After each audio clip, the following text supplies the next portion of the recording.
नमस्कार दोस्तों, मैं सौरभ तिवारी आप सभी लोगों का यस स्क्वायर ऑनलाइन क्लासेस पर स्वागत करता हूं। दोस्तों, आज हम पढ़ने वाले हैं नंबर सिस्टम अर्थात संख्या पद्धति से संबंधित कुछ महत्वपूर्ण परिभाषाओं के विषय में। दोस्तों, देखते हैं नंबर सिस्टम।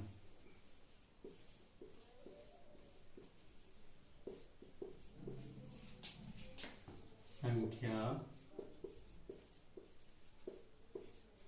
पद्धति। सबसे पहले दोस्तों हम देखेंगे प्राकृतिक संख्याओं के विषय में। प्राकृतिक संख्याएं क्या होती हैं? प्राकृतिक संख्याएं नेचुरल नंबर। नेचुरल नंबर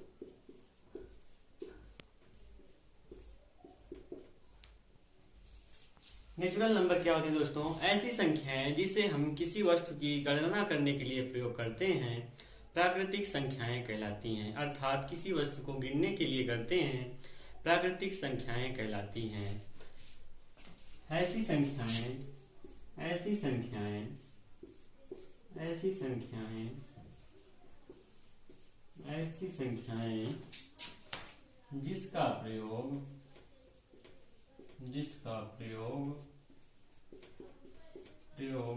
हम किसी वस्तु की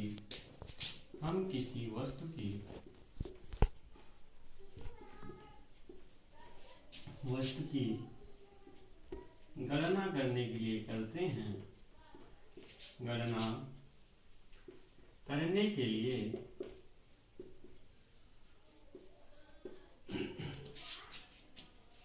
करते हैं प्राकृतिक संख्याएं कहलाती हैं। प्राकृतिक संख्याएं कहलाती हैं। संख्याएं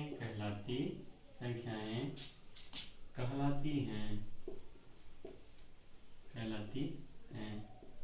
इसे कैपिटल एन से प्रदर्शित करते हैं। इसे कैपिटल एन से रिप्रेजेंट करते हैं। कैपिटल एन बराबर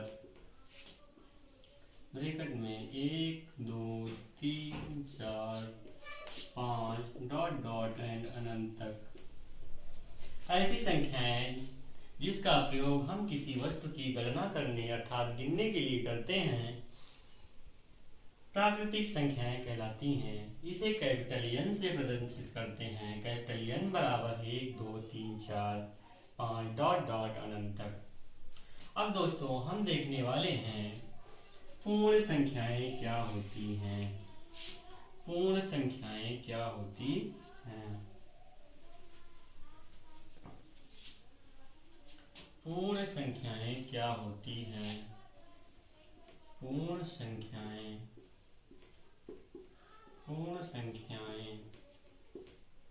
इसे बोलेंगे दोस्तों इंग्लिश में होल नंबर।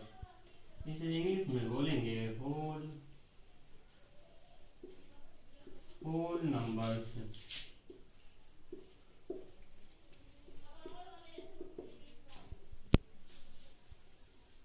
दोस्तों, यदि हम प्राकृतिक संख्याओं के साथ साथ जीरो को भी शून्य को भी सम्मिलित कर लें तो सारी संख्याएं मिलकर पूर्ण संख्याएं कहलाएंगी।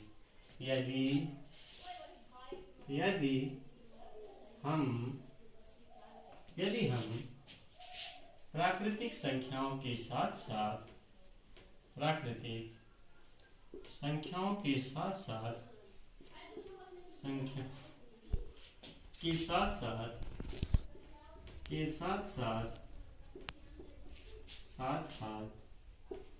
शून्य को भी सम्मिलित कर लें।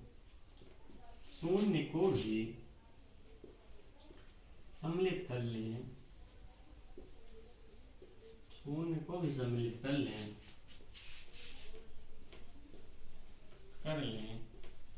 तो ऐसी संख्याएं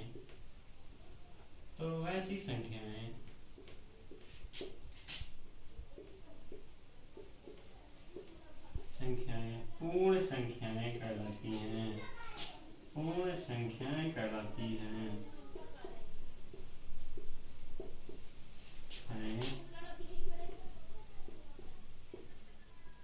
कहलाती हैं।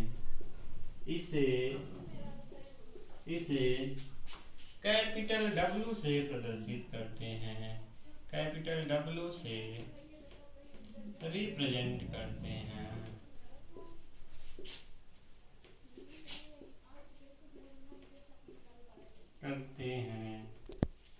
कैपिटल W बराबर ब्रैकेट के अंदर 0, 1, 2, 3, डॉट डॉट अनंत तक।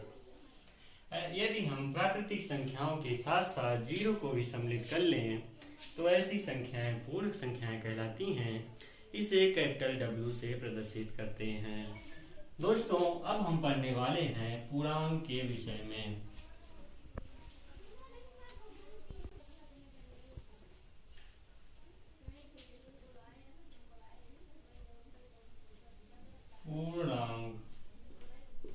पूर्णांक अर्थात इंटीजर्स, INTEGERS।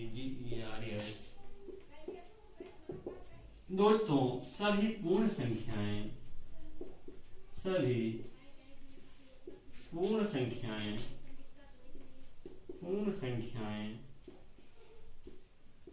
तथा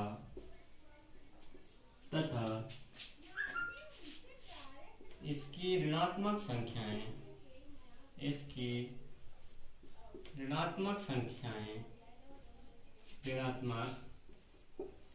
संख्याओं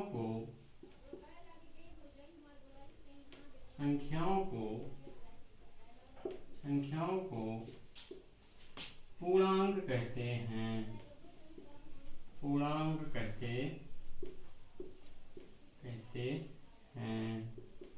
इसे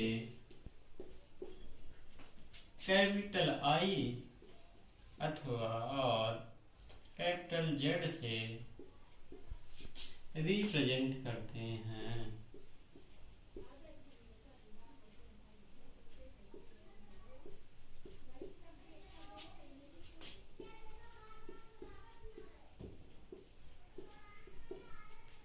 ये दो प्रकार के होते हैं। इसे दो भागों में बांटा जा सकता है,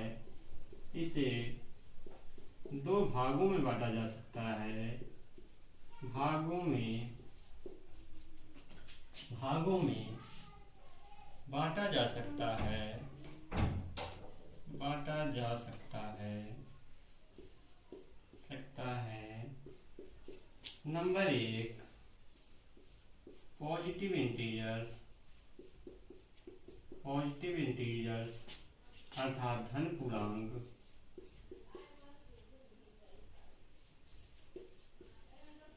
नंबर 2 निगेटिव इंटीजर्स।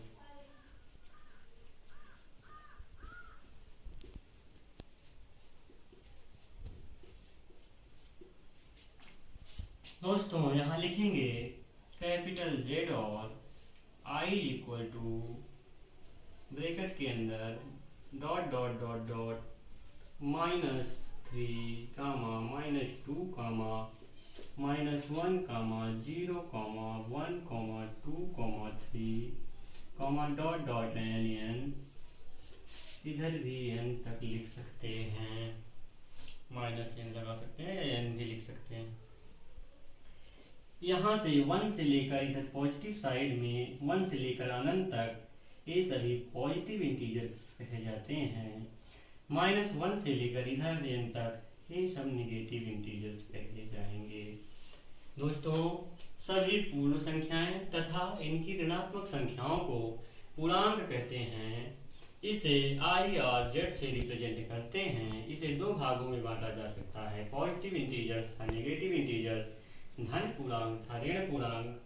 Z और I इक्वल टू, इसे I माइनस कर सकते हैं, इसे I प्लस कह सकते हैं। यहाँ 1 से लेकर n तक ये सारी संख्याएं धन पूर्णांक, इधर -1 से लेकर इधर n तक सारी संख्याएं ऋण पूर्णांक कहलाती हैं। दोस्तों, एक बात हम नोट में लिखेंगे एक बात हम नोट में लिखेंगे, एक बात हम नोट में लिखेंगे, नोट डाल के लिखेंगे क्या, शून्य ना तो शून्य, शून्य जीरो जिसे आप लोग कहते हो, ना तो धन पूर्णांक है, ना तो धन पूर्णांक है अर्थात पॉजिटिव इंटीजर्स है, पूर्णांक है, ना तो, ना ही कह सकते हो आप, ना ही निगेटिव इंटीजर्स अर्थात ऋण पूर्णांक है, ऋण पूर्णांक है। शून्य ना तो धन पूर्णांक है और ना ही ऋण पूर्णांक है। अब दोस्तों हम पढ़ने वाले हैं रेशनल नंबर अर्थात परिमेय संख्या के विषय में। दोस्तों परिमेय संख्या को लेकर बच्चों के अंदर बहुत सारा कंफ्यूजन रहता है, इसलिए आज के बाद हम परिमेय संख्या को कभी नहीं भूलेंगे। रेशनल नंबर, रेशनल नंबर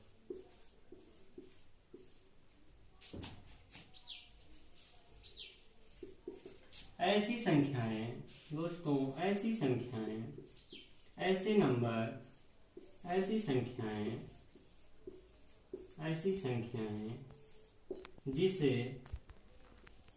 जिसे जिसे हम अंश बटा हर या न्यूमरेटर अपॉन डिनोमिनेटर के रूप में लिख सकें, न्यूमरेटर अपॉन डिनोमिनेटर के रूप में लिख सकें, के रूप में लिख सकें, लिख सकें, लिख सकें, जहां P, Q एक पूर्णांक हो, एक पूर्णांक हो। दोस्तों हमने पूर्णांक के विषय में अर्थात इंटीजर्स के विषय में पीछे बात कर लिया है। जहां P और Q एक पूर्णांक हो तथा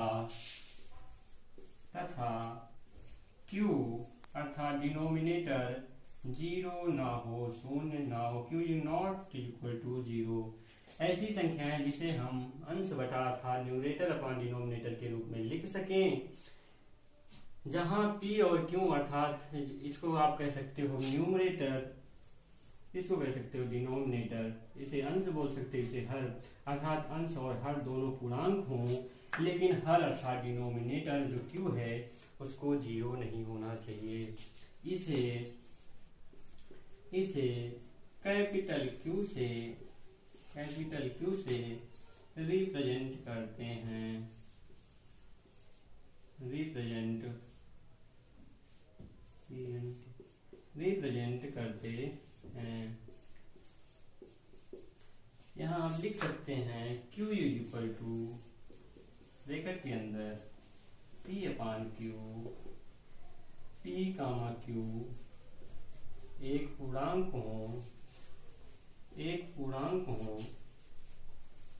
हो तथा Q पर था डिनोमिनेटर जीरो नहीं होना चाहिए।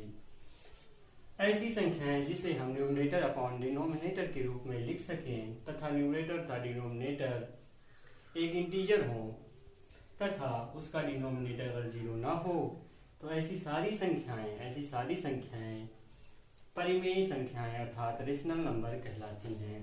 दोस्तों हम इसके कुछ एग्जाम्पल देख लेते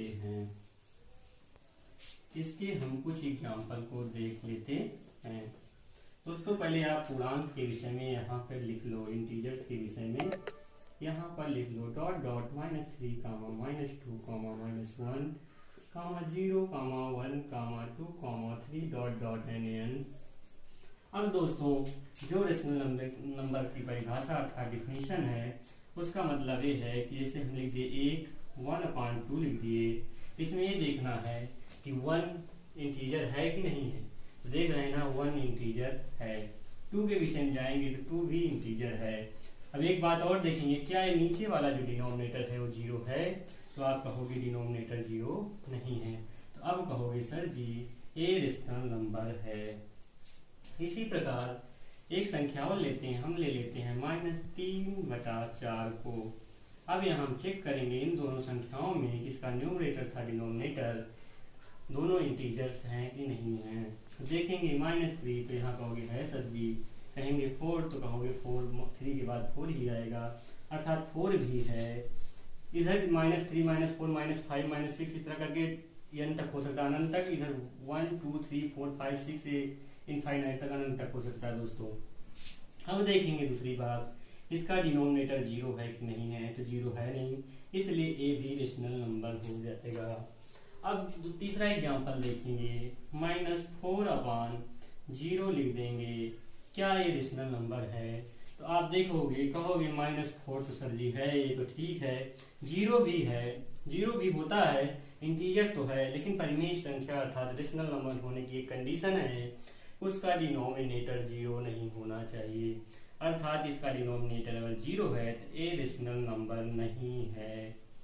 अगर बच्चा यही 0/-4 होता तो ए रेशनल नंबर हो जाता, क्योंकि उसका अंश जो है अर्थात न्यूमरेटर वो तो 0 हो सकता है, लेकिन उसका डिनोमिनेटर 0 नहीं हो सकता। इस प्रकार हमने दोस्तों परिमेय संख्या को पढ़ लिया। अब दोस्तों हम अपरिमेय संख्या के विषय में पढ़ेंगे। अपरिमेय संख्या के विषय में सिर्फ थोड़ा सा ही परिवर्तन करना है, इरेशनल लिख देना है। ऐसी संख्याएं जिसे हम p/q के रूप में ना लिख सकें तथा q = not 0 जो भी परिमेय संख्या का रूल है, जो संख्याएं उसका फॉलो नहीं करती हैं, ऐसी संख्याएं अपरिमेय संख्याएं कहलाती हैं।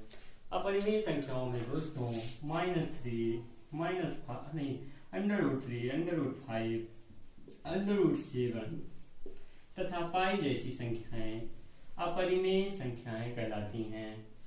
दोस्तों आशा है आप लोगों को ये सारी छोटी छोटी डेफिनेशन समझ में आई होंगी। अगर दोस्तों आपको ये क्लास अच्छी लगी हो तो प्लीज़ हमारे चैनल को लाइक, सब्सक्राइब, शेयर, कमेंट जरूर करें। धन्यवाद।